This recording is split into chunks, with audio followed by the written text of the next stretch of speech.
দীর্ঘ ২৯ বছরের দাম্পত্য জীবনের সম্পর্ক ছিন্ন করেছেন অস্কারজয়ী সঙ্গীত পরিচালক এ.আর রহমান ও তার স্ত্রী সায়রা বানু। তবে ভিন্ন পথে হাঁটার সিদ্ধান্ত নিলেও সুরকার এ.আর রহমানের স্ত্রী সায়রা বানুর চোখে এখনও তার সাবেক স্বামী বিশ্বের সেরা পুরুষ।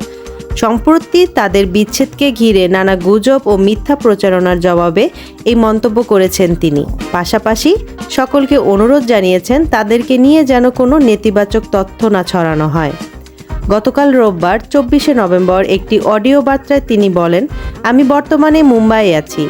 গত কয়েক মাস ধরে শারীরিকভাবে অসুস্থ ছিলাম, তাই আমাকে বিরতি নিতে হয়েছে সব কিছু থেকে। কিন্তু দেখা যাচ্ছে আমাদের নিয়ে অনেক মুখরোচক গুজব প্রতিনিয়ত ছড়াচ্ছে।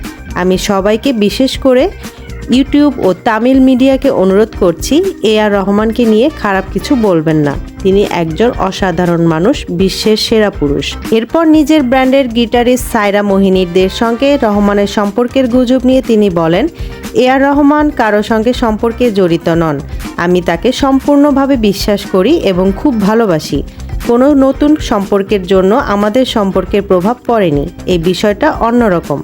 তিনি আমার জন্য অনেক কিছু করেছেন, এখনও করেন। তাই অনুগ্রহ করে তার সম্পর্কে মিথ্যা গুজব ছড়াবেন না। ঈশ্বর তার মঙ্গল করুক। এ সময় সায়রা বানু এ.আর রহমানকে ধন্যবাদ জানান।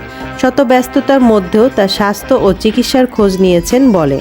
সবশেষে তিনি জানান, চিকিৎসা শেষ হলে শীঘ্রই চেন্নাই ফিরে আসবেন। সবার প্রতি অনুরোধ, এ.আর রহমানের সুনাম নষ্ট করার চেষ্টা করবেন না।